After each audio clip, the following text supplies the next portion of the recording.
Scott Weinberg is a veteran film critic. Steven DeGennaro is a doctor of astrophysics. Listen in as these two nerds compare and contrast two noteworthy sci-fi films every week. They'll discuss the artistic quality of the films, whether they get the science right, and whether or not that even matters. Welcome to Science vs. Fiction. Hey all, welcome back to another episode of Science vs. Fiction. This is Scott, and I am joined by... Steven DeGennaro. Yep, just Steve is enough. We are back for episode 3, and this time around, Steven, why don't you tell everybody what we're going to be contrasting and comparing and why I am so excited. Today we are going on a bug hunt. We are going to be doing two movies about human beings going to faraway places to murder aliens that have insectile qualities. We talked about pairing aliens with the obvious choice, Alien, which is a film is near and dear to my heart. And I think that we chose Aliens versus Starship Troopers because they both tell very similar story in very different ways, and that is I think the more fun thing to contrast. Yeah, no, definitely. I mean, I think there are definitely going to be some instances in the future where we're going to want to, where we're going to do a movie versus a sequel. I think 2001 versus 2010 is an interesting pairing because those movies, they're very different from one another. They're part of the same series, but they're very different, and they contrast with one another very nicely and illustrate different things about storytelling and different things about science in particular that are interesting, whereas Alien and Aliens, we'll get into this when we start talking about the movies, are also very different movies in a lot of ways, but they have very similar DNA. Yep. And so it seemed like a much more fruitful contrast to talk about these two movies, Aliens versus Starship Troopers, because like you said, they're very different tonally, they're very different in terms of their goals as entertainment. They're very different in terms of their fidelity to anything resembling scientific rigor. And they're both fun movies that both of us wanted to rewatch again. So, oh man, I love both of these movies. Spoiled the ending, but I also want to make a correction really quickly. Last episode, I mentioned that Deep Impact was Mimi Leder's first film. I was close. It was her second film. The year prior, she had directed George Clooney and Nicole Kidman in The Peacekeeper? I can't remember. Peacekeeper. Glad we corrected that. I look forward to correcting it again next week. All right, well, I'll tell you what. I'm not going to check it now, and then next week we'll have another correction. But I apologize to I'm sure there were a couple of people out there who went, nope. Close. It was her second. So we are now going to jump into Aliens, which is, oh man, I said that the original Alien, Ridley Scott's Alien, is near and dear to my heart, which it is. It is my number one favorite movie. But boy, this one comes close. God, and I love it for so many different reasons than I love the first one. The first one to me is like a brilliant haunted house in outer space. It's a haunted house movie in which you cannot just run out and leave. That I think that claustrophobic aspect of Alien is what I love so much. In Aliens, there's a lot more room to roam around and hide and run, so it's not that kind of suspenseful horror thriller. But at the same time, it's a bigger house, but they're still trapped in the house with a monster, or with lots of monsters in this case. Right. Okay. Good. All right, Steven. Here's a good way to look at it. Of sci-fi, action, and horror, attribute percentages to the original Alien. I mean, I think of the original Alien as horror. I don't think there's, I wouldn't call it an action movie at all. It's horror, it's sci-fi, it's sci-fi horror. Like, there's almost no action in it. 50-50. Okay, a 50-50 split. Fair. What would you do for Aliens? Alien is maybe 30% each, or 33 and a third. I know that's one of the beautiful things about Aliens is that it's so beautifully. It's a wonderful action movie full of really cool, colorful, archetypal, badass characters. It's a sci-fi film in the purest sense because it brings some really interesting, realistic, like near future technology to life in a really cool, practical, believable way. And it's horror because, boy, it's got some crazy alien shit in it, and it's suspenseful and scary as all get out.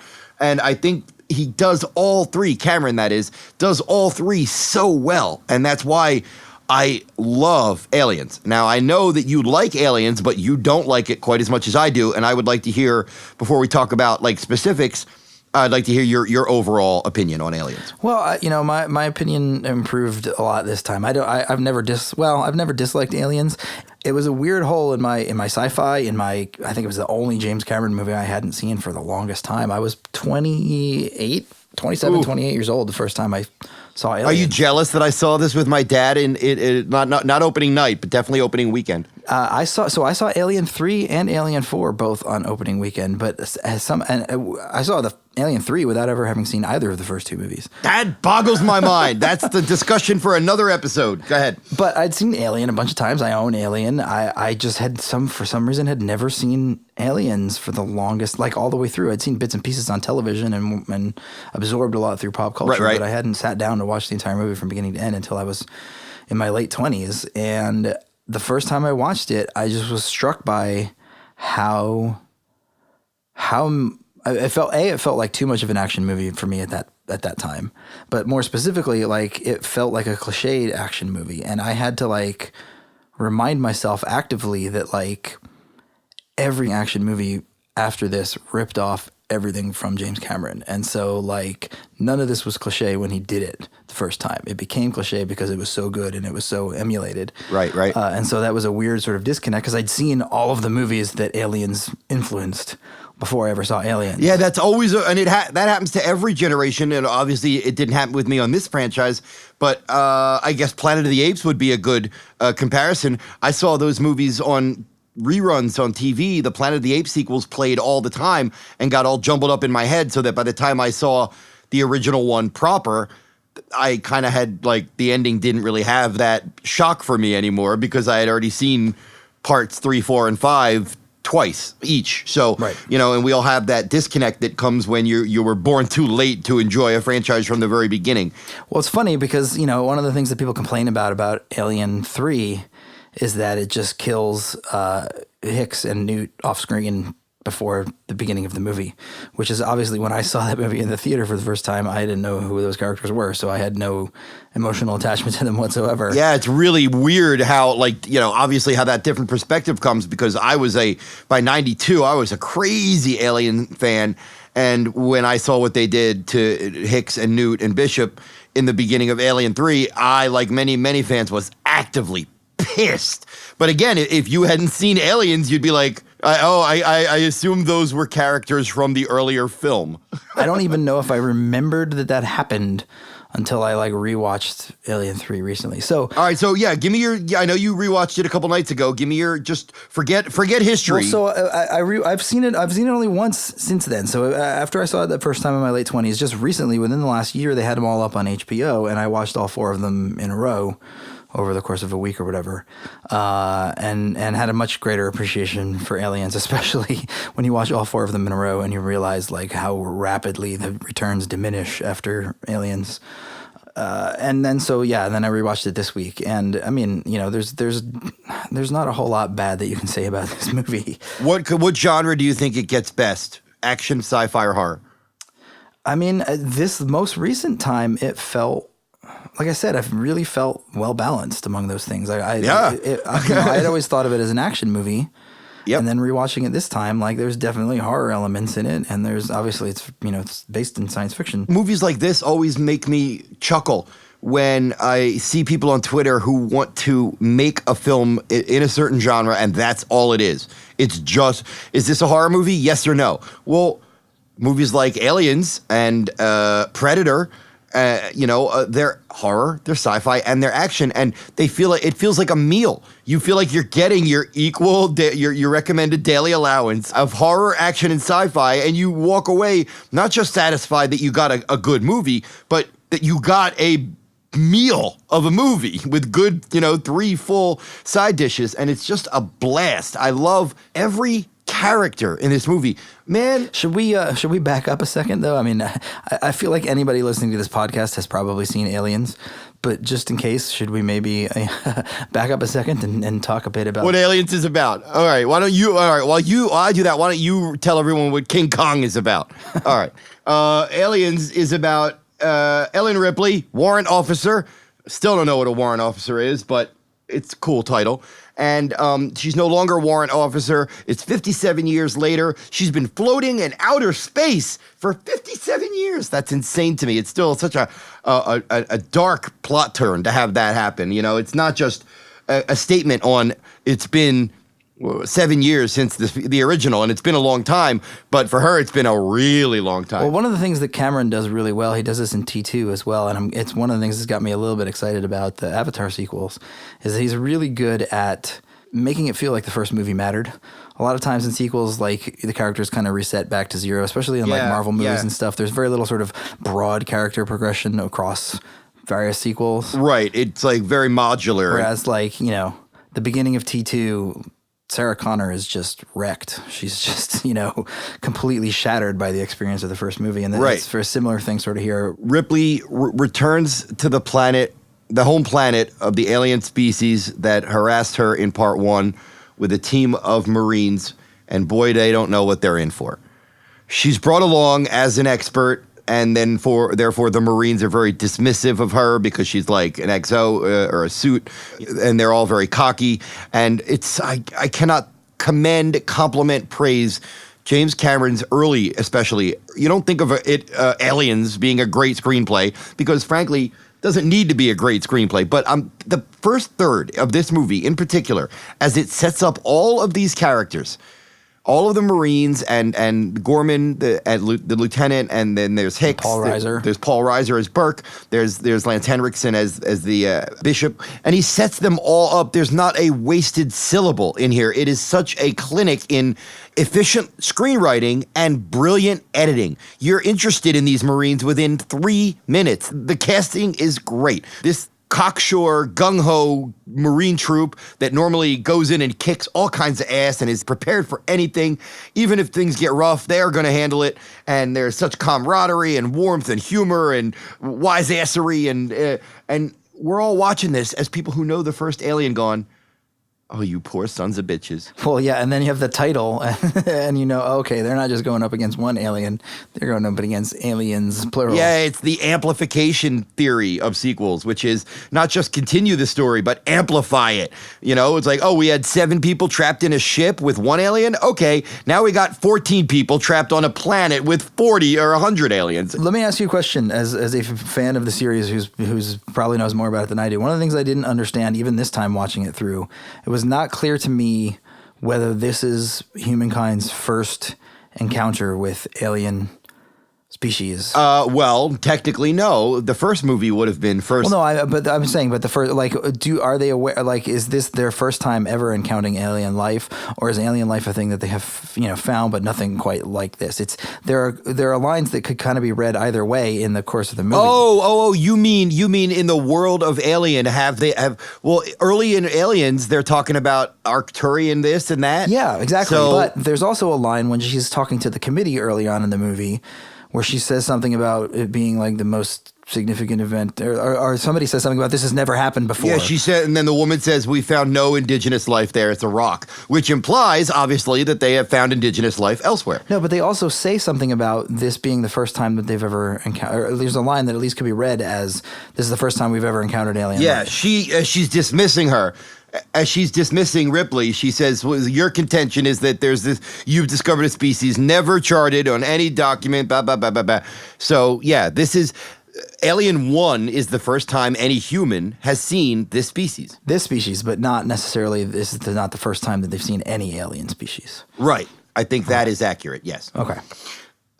So it's basically, a rescue mission. There's an outpost on the planet where the alien seems to live, and it goes silent. And so the Marines are sent in, and Ripley is reluctantly compelled to go on the trip by sleazy Carter J. Burke. And it's basically a rescue mission movie, but it's really more about Ripley's journey, fighting her fears and coming to terms with her lost daughter, which is, I think, a really interesting thread. And her bouncing off all these different archetypes. Like, at first, none of the military really respect her, but most of them quickly come to respect her very much when she saves the day in a key action scene that highlights the score so wonderfully. God, the score in this, God, one of the first non-soundtrack scores I ever bought, that James Horner. It's just unbelievable. Yeah, and it's a rescue mission movie. That's it. Very simple. If you just want to break down the plot, that's what Aliens is. It's a rescue mission war movie in outer space with great, awesome monsters that do horrible things to human beings. One of the things that I like about this movie is one of the things that I miss, honestly, about sci-fi movies prior to maybe Minority Report, prior to CG, essentially, is how low tech a lot of the high tech felt. I think that to me is something that Cameron, his early work as an art director, as an artist, as a production designer, all that stuff that he did with Corman, I think that he realized that this is in the future, but it's not far in the future. So the special effects and like the loaders that they have and the sequence with the main power loader thing, like you could see how a machine like that could. Well, they must have built one that kind of did work because they've got her in it. Well, yeah, they built one that was, it could move with the two guys inside it moving it with her. No, but like, there's some stuff that's a little too retro. Like she's got like he prints something out for her and it's got the little dots along the sides of the paper like it came out of a dot matrix printer. Yeah. But like they're looking at the blueprints of the base. Right. Yep. There's a scene where they're looking at the blueprints. They're trying to figure out how they could how they can, defend themselves from the aliens. And there's, this thing, it looks like a blueprint, but it's got a light kind of shining out from underneath it so they can see it. Nowadays, if you were to remake Aliens or in any other movie inspired by Aliens, like there would be this big 3-dimensional, in fact, even in some of the Alien sequels or prequels, whatever you want to call them, Prometheus and it's a good point. There's like a big and like this 3-dimensional thing, and you like reach your hands into it and you can twist it around and whatever else, and it's like. And also everything looks used. That really those high tech drop ships that you're like, okay, they're like glorified helicopters basically, or small airplanes, but they all look so weathered. They all look so rusty. And they look like they could work, right? And this is one of the things about like when we think about sort of.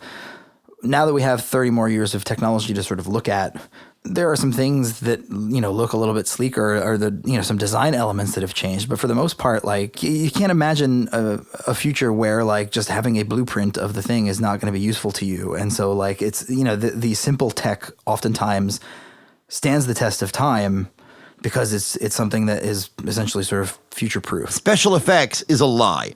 And the more details you add to a lie, the more bullshitty it starts to feel. So tying that to what you said, sometimes when you have these big, elaborate, giant map screens, you're like, all right, it just looks silly. You're showing off your special effects just to look. Whereas if you keep it low key, it feels real. It feels grounded. It helps the story. It helps this. Now the audience knows what the characters are looking at, and they're like, oh, I got it. It's a little map. No, I love it. It's weird because Ridley Scott and James Cameron both sort of pioneered that idea of the used future. Obviously, they pulled it from Lucas and Star Wars, but at the same time, like they were big proponents of this back in the 80s, and then both of them have kind of, you look at the last two Ridley Scott Alien movies, and he's just kind of abandoned that entirely. And James, an Avatar, sort of similar sort of thing, where it's like nothing in Avatar feels like real. One of the things that I like about this era of movies, a little bit later, like I said, Starship Troopers, Aliens wasn't quite there yet, but to me it sort of felt like peak special effects because it was like things that you had never seen before, things that you were kind of, you still had that sense of wonder of like, oh, how did they do this? Like, that's really sort of interesting. That's cool. It was still a mix of lots of different things, of different, like within one scene, you have 3 different ways to do a dinosaur or to do a giant bug or whatever. Oh man, when that dropship blows up behind them and he's running, Michael Biehn is running and jumping.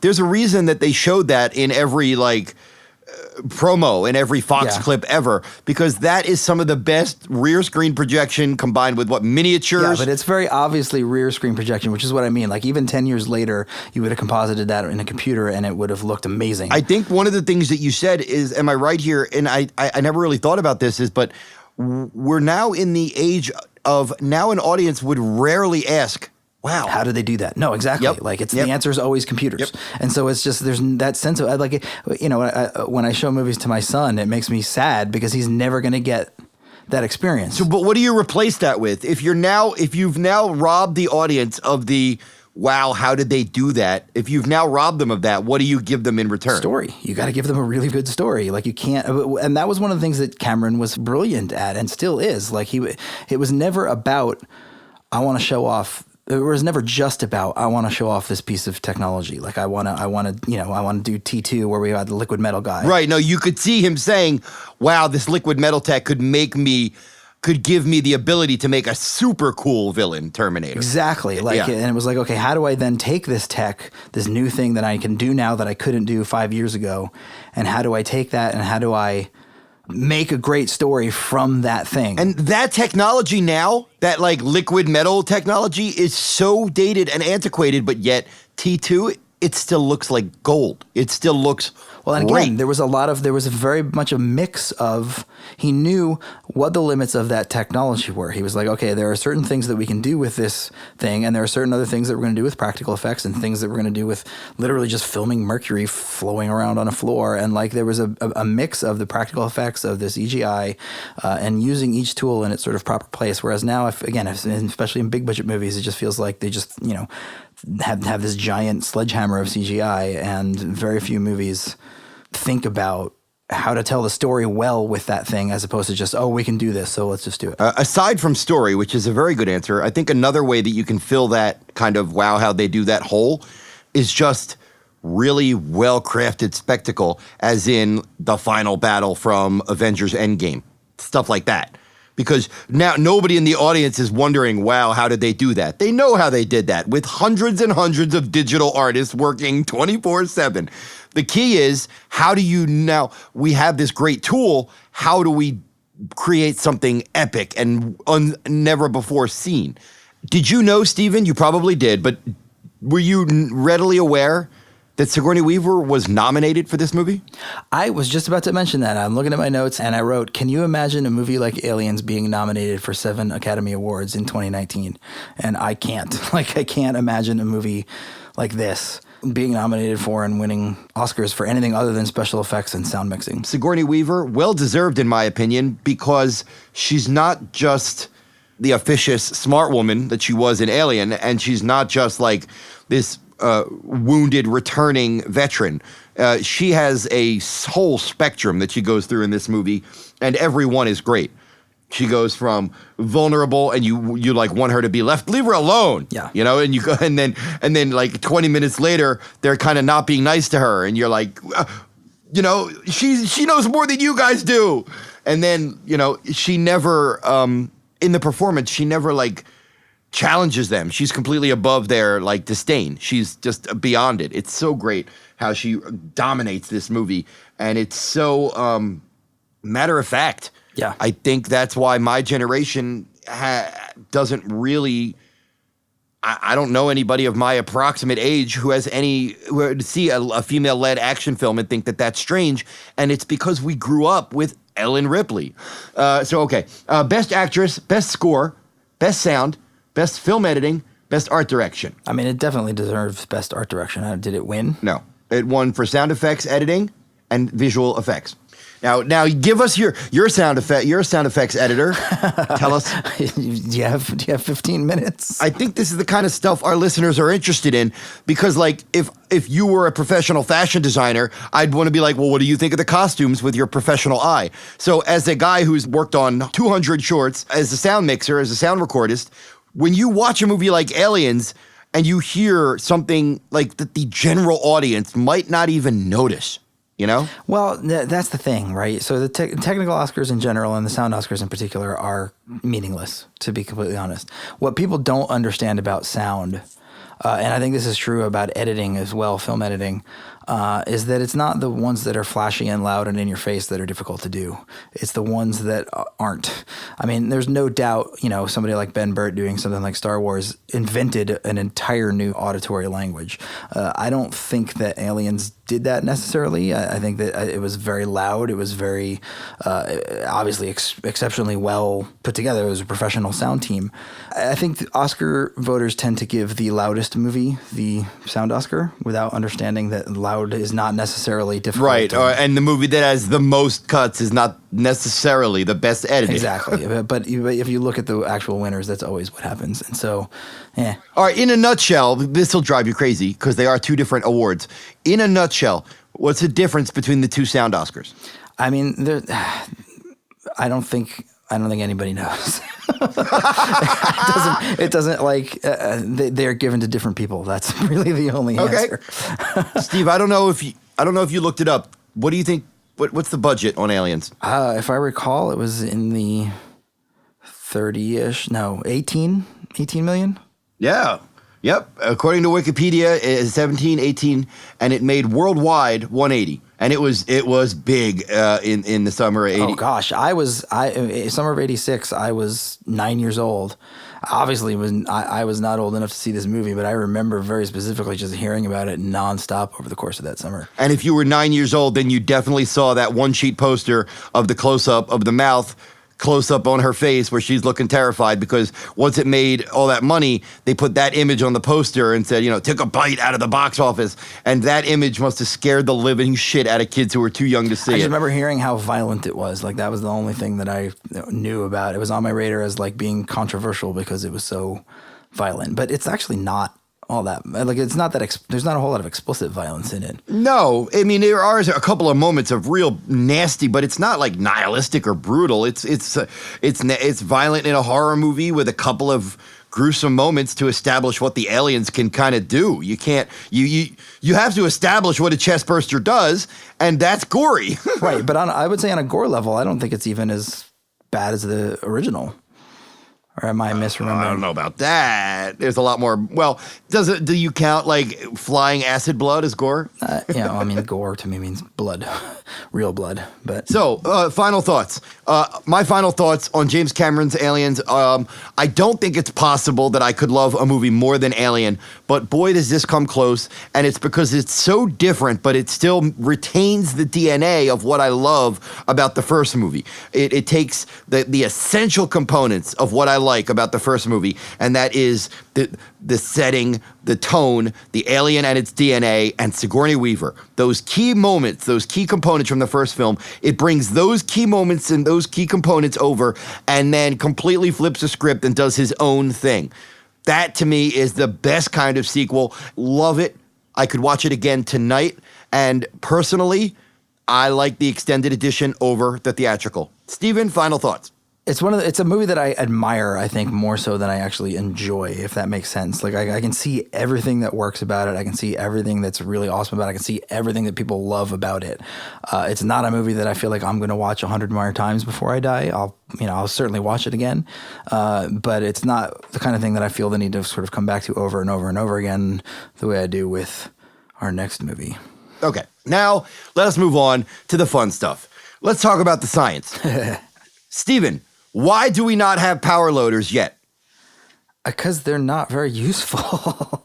They look cool, but I don't really feel like that. Like, you have a forklift. I mean, forklifts do everything that power loader thing did, but it's way less likely that you're going to fall over and break the thing. So. Yeah, you're right, because it would be a very expensive forklift that you wear. Yeah. All right, so explain, what are the colonizers doing on LV-426? So they are terraforming, which is, comes from the Latin word for earth, which is terra, and forming, meaning they're forming it into earth. Meaning form. Right, exactly. I got it. So I went to college. They're forming it into earth. So, Paul Reiser says at one point about how, like, they go down there and it takes decades where they're, building this plant that's apparently pumping a bunch of gas into the air that makes the atmosphere breathable. But, in Aliens, they're doing it on a planet-wide scale. And, this is a thing that scientists have actually studied as to what it would take to do this. We've talked about, what it might be like to try to do this on Mars. Hopefully we will get to another movie that involves terraforming Mars, another Verhoeven movie, in fact, in the future of the podcast. Dr. DeGennaro, does the biology of the alien make sense to you? Does the biological cycle of the alien make sense to you? Well, so this is an issue, like one of the few issues scientifically that I had with the first movie carries over also into this movie, which is for something to get big or for something to be able to lay eggs, it has to consume things. It has to eat, right? It has, like in the original movie, the alien bursts out of John Hurt's chest, and then the next time you see it, it's 7 feet tall. And like, okay, well, where did all that matter come from? How did this thing get to be 7 feet tall? Like, it was only, it only weighed, a couple ounces the last time we saw it a day ago, and now suddenly it's 7 feet tall and weighs 300 pounds. Like, that had to have come from somewhere. Well, couldn't that just be explained by the simple fact of we don't know anything about their biology? Couldn't it be this you start out at 1 pound and you get to be 300 pounds, at some point you have to like absorb 299 pounds worth of things in order to, like kids are basically, they turn milk into person. Like that's what happens. And it's the reason why kids take so long to grow up is because it takes a long time to drink enough milk and eat enough food to go from 7 pounds to, 150 pounds. And there's nothing to eat clearly on the ship. So that's my, so. What if their physics are different than our physics? Oh, that can't happen. That doesn't work that way. I'm going to leave your class a horrible Yelp review. I could go into why we know that the laws of physics are the same everywhere and at all times, but I don't want to go into a lecture. Ooh, here's a good one. I know you're not a doctor, but you might have an interesting insight on this. What would happen to the human body that stays in stasis or in hibernation for 57 years? Oh, I mean, who knows? That's a thing that you have to just kind of, again, you have to sort of take it with a grain of salt. I can't imagine that she would wake up from that and not be severely screwed up physically and mentally. Like, I can't, like... Right, because even if you were in a coma for 50 years... Your body would age. You'd still have to have nurses come in and, like, move you and massage and, like, clean you. And well, so hypersleep, I guess are they frozen? They don't even look. I don't think they are. Like I don't think they ever established that like it's cryosleep, which is what most movies do. Yeah. I don't know. Again, that's one of those things where you just got to go. Okay, well, whatever. Some magic future technology probably can't actually exist in the real world, but it's a sci-fi movie. Well, all right. Now I ask you this question: would you be willing to work on a spaceship that would allow a beautiful orange house cat to come on board? No. Yeah, I know. Absolutely not. Well, that was a fun little sidebar. What about Bishop? How about his design and his properties? I mean, I think Lance Henriksen was great for that part. I think he's got this great balance between sort of seeming robotic, but also sweet and human at the same time.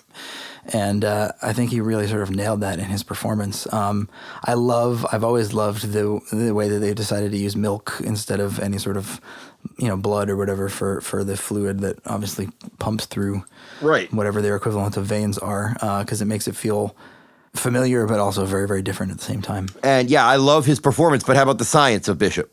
I mean, I don't, again, that's so far beyond what we're capable of doing that you can't evaluate it as science. It's magic. But like when he turns them in half, where you're like, oh, neat, look at all those wires and bubbles. Well, again, I love the way it feels organic, like you look at, every time they like take the panel off of Data's head in Star Trek, he's got like all these little LEDs going and whatever. I'm like, why are there LEDs inside his head? Because like nobody's looking in there when he's got the head on. Why would you need a blinking red light inside a closed space? Why are you wasting room for that kind of a component when you could fit an extra microchip in that space?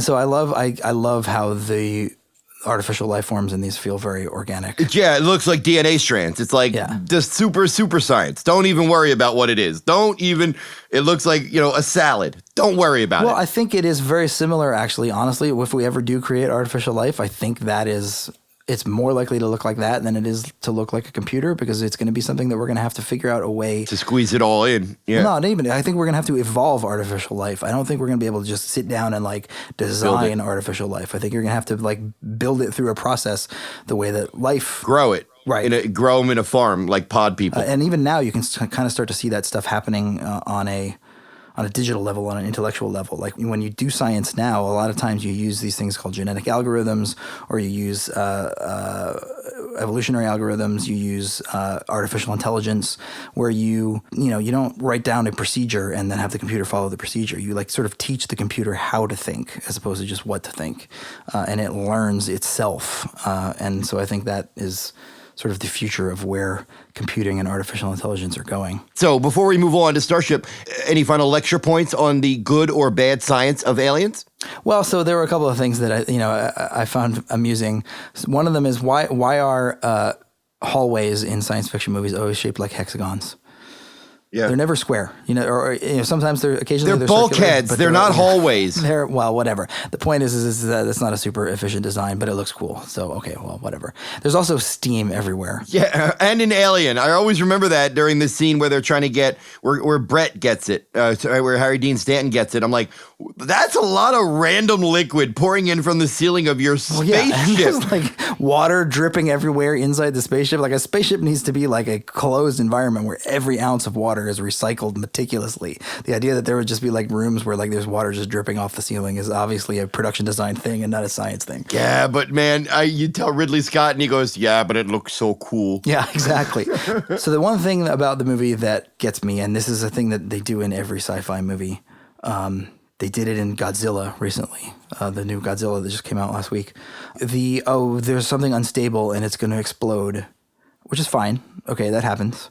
But then they know like down to the second exactly when it's going to explode. And you're like, no. The whole point of it being unstable is that it's unstable. You don't know when it's going to explode. Right, good point. And so like they establish that like, there's like these mini explosions going on as she's trying to get Newt out of the place and whatever else. And it's like clearly this thing is falling apart. But Bishop is like timing it down to the second of exactly how long they have before they need to get away. And it's like, no. No, it's like if I pour gasoline throughout your living room, go outside and throw a torch upstairs, I know approximately when it's going to go off, but I don't know down to the second when it's going to go off. Exactly. And you need that ticking clock sort of for storytelling reasons, but it always sort of there's something to be said for we don't know when it's going to blow up. It can happen at any second. There's also that cliche of she's standing on this one platform, several other ones are all falling around her, and your brain thinks, boy, it's a good thing the one they're standing on doesn't. She chose that one. It's a good thing she's on that one because like 6 other ones have already fallen.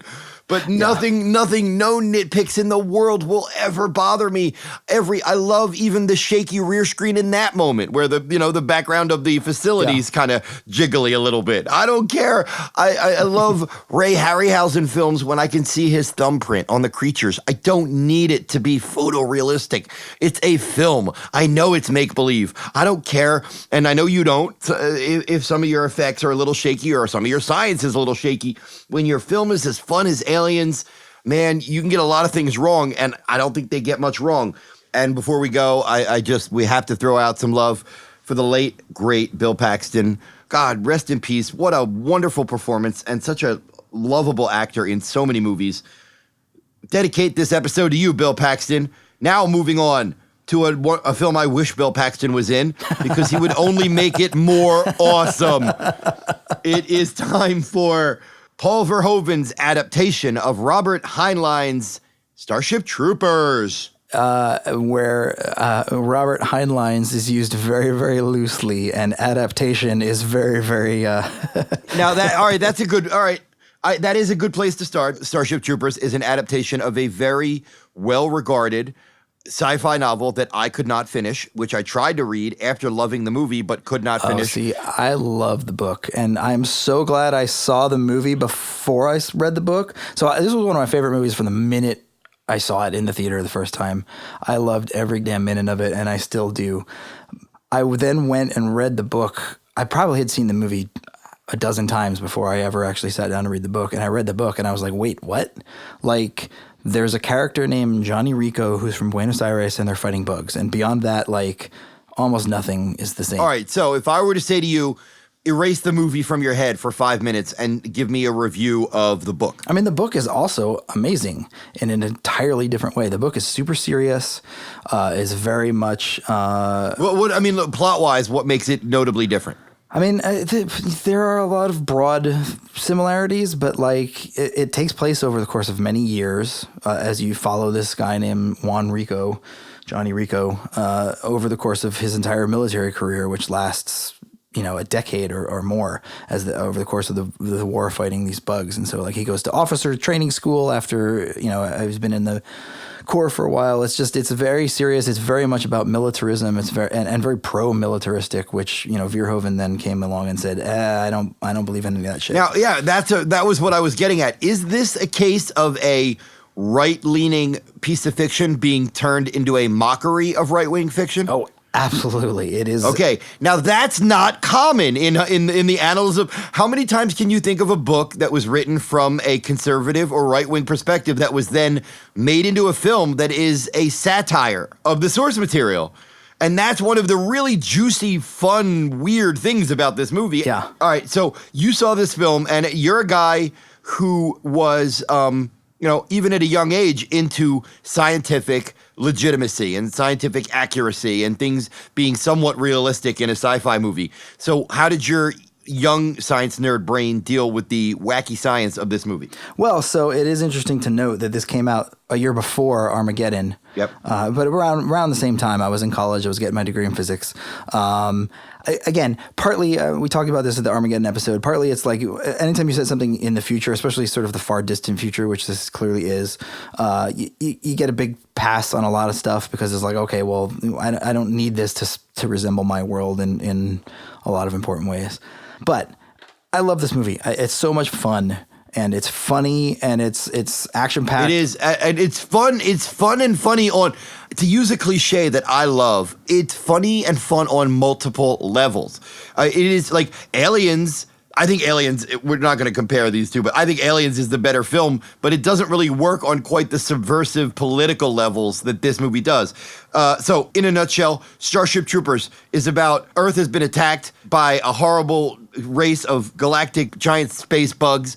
And they shoot these giant lasers across the galaxy. Meteors. They hurl meteors at us. Yeah, they hurl meteors at us. So like I was already in my teens when this came out, and I was still kind of dazzled by that. Like the idea that like aliens were like shooting lasers and rocks at us from across the galaxy onto Earth. And I can only imagine seeing it at like 9 or 10 and being like, whoa. Yeah, I mean, it's a very fun movie. Its tongue is planted firmly in its cheek from minute one. Oh, yeah. And then once we have that established, that we are under attack from an alien species, we become very, very much a standard World War II movie retrofitted to 1997, turned on its head, and turned into a mockery of standard World War II cliches and stereotypes. I mean, if you grew up watching a lot of war movies, this has to feel like Airplane, the movie Airplane to you. Yeah, I mean, it's, it hits all the same beats. I was struck this time watching it by how much the structure felt like Full Metal Jacket, which obviously is itself its own sort of homage to war movies. It's all done with such a straight face, though. It's like somebody being super absurd and never, ever giving it away. It's that kind of humor. It's like Monty Python in a way, where it's like it is super arch and absurd, but it never winks and says, look how absurd I'm being. That's what this gets right that Armageddon got wrong. Because Armageddon, it felt like they were winking at the audience the entire time. And this movie, like nobody in the movie thinks that they're in a comedy, character-wise. You know what I mean? Like, no, yeah. They all think they're in the real world. Yeah, they are in the real world for all intents and purposes. Right, and there's no fourth wall breaking. There's no like, oh, hey, isn't this funny and clever? Like, it's very much like, again, it's played very seriously, but it's also, the movie itself has a sense of its own absurdity and its own funness. It's not taking itself excessively seriously. What I love about it, man, is that I like it.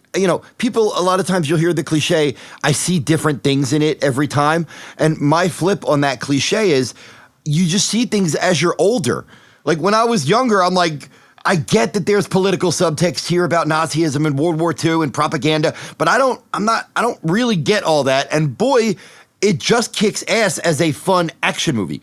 Then in my 30s, I was like, I got a lot more of the political edge of it because I'd seen a lot more historical documentaries. I had seen a lot more basic World War II movies. Now watching it 2 nights ago, I just like it on completely different levels. I still love it on the childish level and on the slightly well-read adult level, but I think it's brilliant satire. I think it's absolutely trenchant, and it's exactly the kind of satire that, like, you could still love the movie even if you don't get the joke. Right. And a lot of people didn't. I mean, if you go back and you look at some reviews of this, a lot of people did not get the joke. They didn't understand that Verhoeven was satirizing this stuff, and they thought it was like I don't know about that. I'm fairly certain that back in 97, we had film critics astute enough to know Leni Riefenstahl satire. I'm not saying everybody didn't get the joke. I'm saying that there were absolutely, unequivocally people who did not. There were people, if you go back and look at reviews, there were people, mainstream critics, that were talking about how it's pro-militarism, how it's this big fascist movie about how warmongering and whatever else. All the criticisms that people leveled at the book that Verhoeven then sort of turned on their head. But there were definitely some people that did not understand that it was satirizing those things because it plays it so straight. The late, great Pauline Kael once called Dirty Harry a fascist movie. Yeah. I don't know if I agree with that, but this movie feels like a tweak. Like, you've seen every single war movie, you've seen every single action movie, you've seen every single sci-fi movie, and now I'm just gonna like up it to the nth degree. The battle sequences in this movie are amazing. They still hold up, man. So I was, struck by this watching it through this time.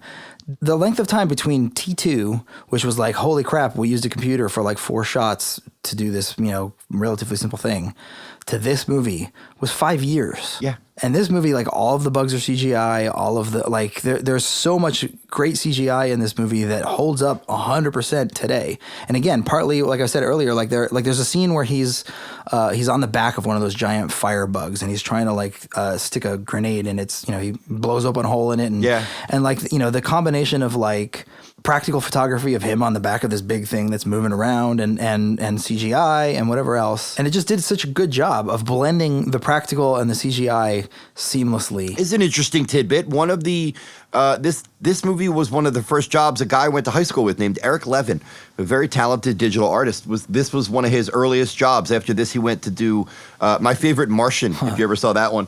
But this was a movie that we kept talking about seeing. We were so excited because we were going to see our buddy's name in the credits. And we did. We stayed afterwards and we saw his name in the end credits as one of the digital compositors or animators. I don't remember.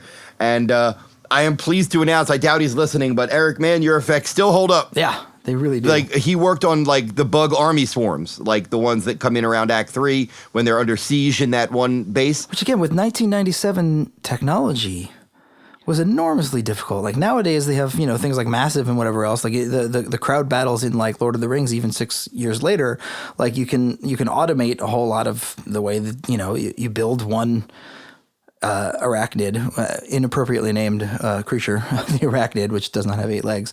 And then you replicate it and then you give it a very simple set of rules and it sort of follows it, In 97, from what I understand, that technology did not exist yet. And so like, they had to animate every one of these things, and there's thousands of them. And the human eye catches it. We are used to animation. We're used to seeing like, oh, that one in the back is just recycling over and over and over. Right. But it doesn't have that. It's not doing that.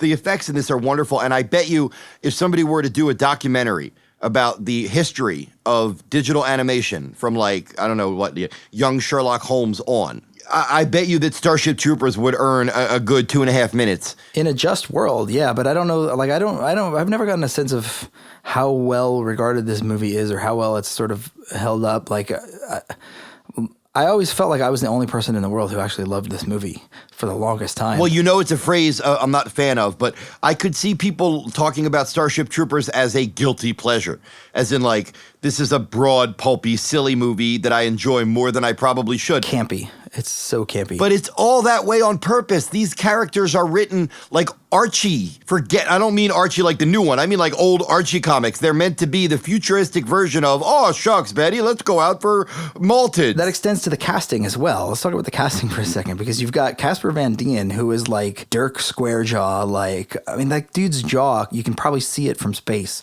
It's so huge. And let's even take it a step further.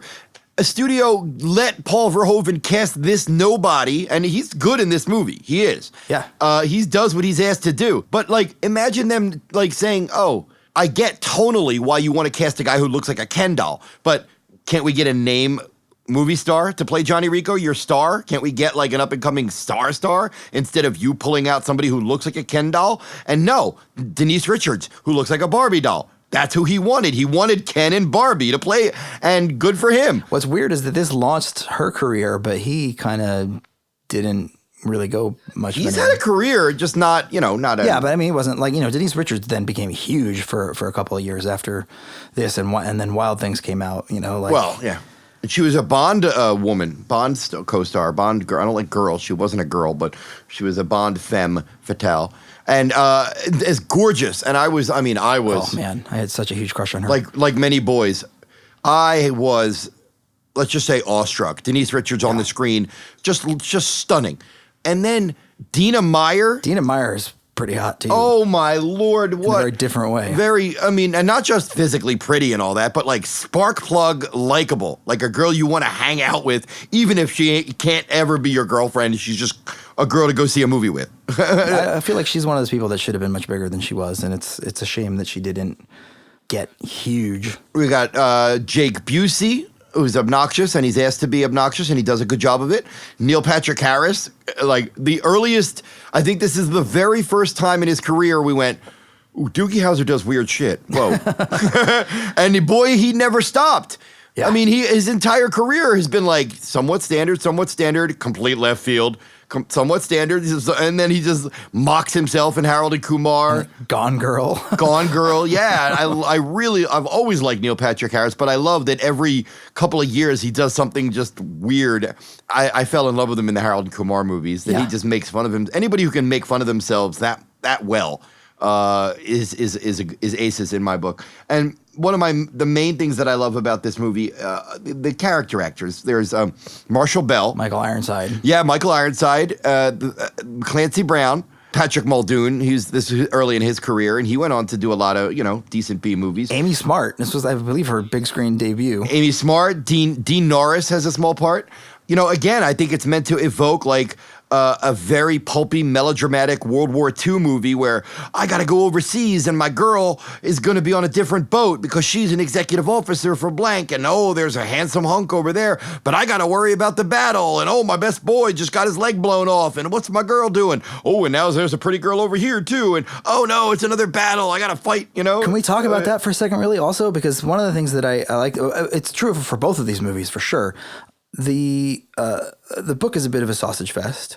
Most the movies that this is satirizing, or whatever you want to call it, certainly all of the World War II movies are super, male-dominated genres for reasons that obviously make a lot of sense, because it was men that went off to fight the wars then. Your question is, do I think that Paul Verhoeven is a progressive type person? Well, I just think that they did a really interesting job. Like, it feels like he just, at some point was just like, what, fuck it. We're gonna have men and women, and they're all gonna fight together, and they're gonna shower together, and they're gonna do whatever together. And I'm not gonna make any I'm not gonna distinguish between them in any meaningful way. I think that's very interesting. And then a couple years later, he would do like some really vile, really gross things in Hollow Man, which I would not expect from a relatively progressive guy. But that's the quandary of Verhoeven. He's very complicated on that regard, yeah. Ed Neumeyer is the sole credited screenwriter on Starship Troopers and RoboCop. And you could see where that dark, insightful social satire, media satire, that all like punch in the gut kind of, I'd buy that for $1. Would you like to know more? All that like media lampooning. Oh, it's so much fun. And even if you don't get the joke, even if you're if you're a little bit ignorant of that kind of humor or young and you don't get it, there's still so much to love in this movie. Yeah. Science. Let us move on to the science portion of Starship Troopers. So one of the reasons why I wanted to do this movie, especially so early in our run, was because we spent last week talking about how shitty the science was in Armageddon and how that kind of killed the movie for me, or was one of the things that killed the movie for me. The science in Starship Troopers is complete gobbledygook nonsense.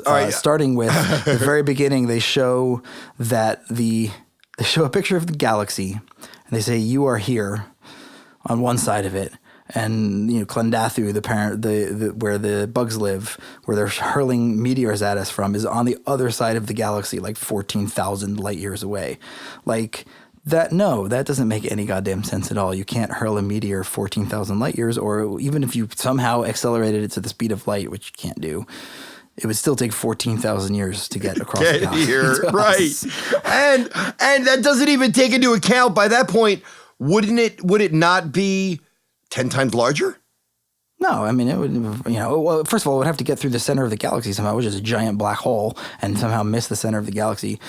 But like even in a story where you've posited, okay, they have faster than light travel. You have ships that have some sort of warp technology. You can go a spaceship faster than the speed of light. Unless you stick the meteor in a spaceship, like it's not going faster than light. And so it's going to take forever to get wherever it is you're trying to hurl it. I could just see the wonderful writers of this movie who have written lots of good stuff sitting around this and going, what if they throw meteors at Earth like they're volleyballs, and they just throw a meteor at us from another planet, and like the center of the galaxy is the net, and they're just throwing it at us, and they throw it at us from 14,000 light years away, and somehow manage to hit a major city dead on. Yeah. Not only is the technology amazing, but their aim is Their aim is staggering. Exactly. It's impeccable. So you would rank the meteor shower, the meteor assault, as ridiculous as anything in Armageddon? Oh, way more ridiculous. Because at least, like meteors exist in our solar system. One of them might hit us, but a meteor hurled from another solar system 14,000 light years away, not going to happen. All right. Now take the same technology idea and talk about like they have like those purple splurgy monsters that shoot up like this. It's just like a power surge. Like, I love the design of all the monsters in this movie. Like each one of them has their own sort of unique thing, and they're very bug-like too. Yeah, and this is coming off the decade where like there was endless Transformers and robot and dinosaur toys, and these were like low-key like a grown-up's phalanx, to use my favorite word, of distinct nasty monsters. There's the standard bug, clickety-clackety. There's the big gross brain bug at the end. What else? You got the arachnids, the clickety-clackety one, which are, again, they're called arachnids even though they only have, I think, 4 legs, I believe. Maybe 3? They might have 6, but I think they only have 4. They're the little tiny bugs that they're dissecting in school at the beginning. There are the big ones that shoot the giant blue fireballs up at the ships in the sky. Oh man, you're reminding me of all that satirical bit stuff where they're showing them how to kill the bugs, and it's like, this is how you do it. And I'm like, this is funny on this cartoonish level, but if you just step back one level, it's like, this is what the media does to our quote unquote enemies. Yeah. They show them in a cage and people yelling at them. Well, and they have like a talk show pundit going like, frankly, I find the idea of a bug that thinks offensive. Yeah. And you could extrapolate that to any minority, any bigot talking about any minority you ever want to talk about. They're literally dehumanizing them. Oh, all that stuff with the kids stepping on bugs as if like, they're related or something. It's just so on the nose and it's so perfect. The brain bug. Does the science of the brain bug make sense? Who knows? Who cares? God, is that gross? I mean, I did start to wonder as I was watching it this time, like, are all the other bugs its pets essentially? Like, does it use the other bugs on its planet the way we would use like horses to go to war or whatever? Like, are the other bugs don't think, but the brain bug thinks, and it uses the instincts of these other ones? I was taking it more like the clackety clacks are soldiers and he's the president. But they're clearly different species. I mean, like the big napalm bug is a different species, and the ones that that's the Navy. Right, but my point is that somehow, like, it's clear that, like, only the brain bug can actually think about strategy at a high level. Oh, and just think about the chilling, it's both very funny and very chilling, where he says, the telepath says, it's afraid, and they all cheer. Yeah. It's both funny and scary at the same time, and it's just perfect. I love it. I love the tone. I love the attitude. I love that it's making fun of like jingoism and militarism, but it's also making fun of just war movies. So one of the other things that I like science-wise in this movie is sort of the miraculous medical technology, but it does bring up a couple of story questions that honestly I've seen this movie probably 30 times and I didn't think of until this most recent time, so it's not a huge deal. Oh, the healing tank? Well, like whatever. Again, you can posit some technology that's in the deep future and you just go with it, right? But like he goes in the healing tank, it's able to fix this giant gaping hole in his leg. The guy gets his hand stabbed through Jake Busey and the next day he's fine. The other guy gets his arm broken and he's in this weird like water cast thing, and like so they clearly have like miraculous medical technology. But then Michael Ironside gets his legs bitten off, in this big dirt pit, and they pull him up and his legs are gone. And he's basically like, you have to shoot me. You got to kill me. But it's like, you just had your legs cut off. Like, right. We saw a guy earlier in the movie wheeling around on a chair who had his legs cut off.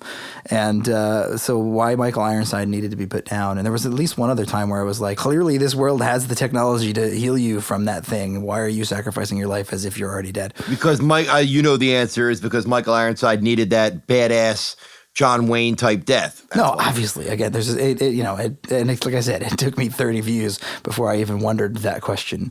It works totally in the moment, but it was one of those things where I was like, wait a second, when you think this through, that doesn't quite make sense. What about the space travel in this movie? Is it even explained in cursory fashion? I don't think it is. I mean, no, it's never. But it's got some great space battles. Yeah, well, they're all sort of in orbit battles. There's no like, in deep space. No, but I mean, like, there's entire entire fleets out in space, and some of them are getting shot up, and some of them aren't. I mean, there's some wonderful special effects in that sequence.